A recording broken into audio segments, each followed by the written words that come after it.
dân mang chia bằng mít khi ti bằng aloang mi phun le nu pa him na cha ti in lai mei thal te i put in rar sang do a akal ngam mi paral tha na tuan bia do phil kho si ti lai lo chung chung chu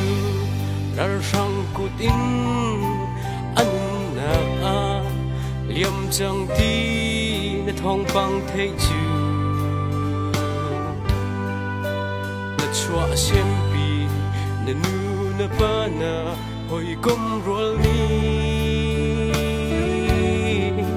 kan cher rim rim lo e na fa nak zon men biak in za dom na ton hana lei ke klap a na chiam ai chang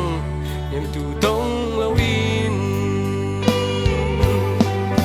sun hong na nu ni in ka tung khai bu in ka fa hi zai tik ada rakil chan lai di in khi he an nga e na khúc chi roal hoi hani islam len ding in an in ha khui hen na chung beng liano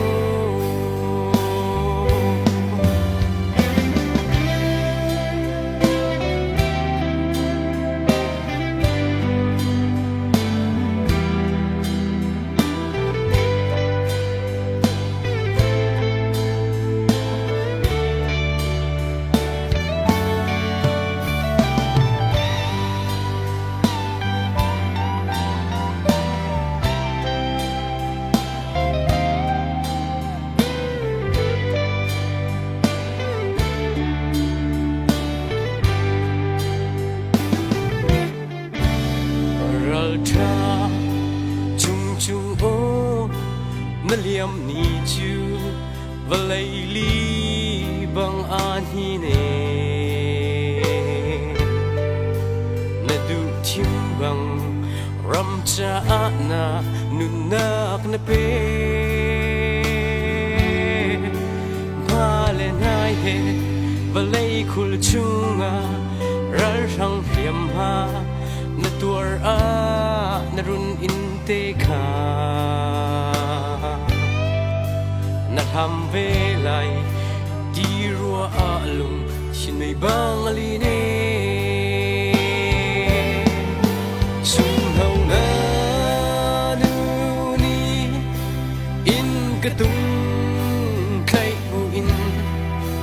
ka fa hi zai tik ada rakil chan lai di in khi he an nga e na khúc chi roal hoi hani islam len ding an in ha khui hen no chung beng liano chung chung bo na mi phun ni tay nak thang tar kan khil ti ka na bao chang lai khi ti ka rau kha tar in ra kan leng ti lu na mi phun le na pen klang ni upat nak sang bikan in back away lung dai te in idin kun lo lei dai tanga sung hau na nu ni in ka tung khai bu in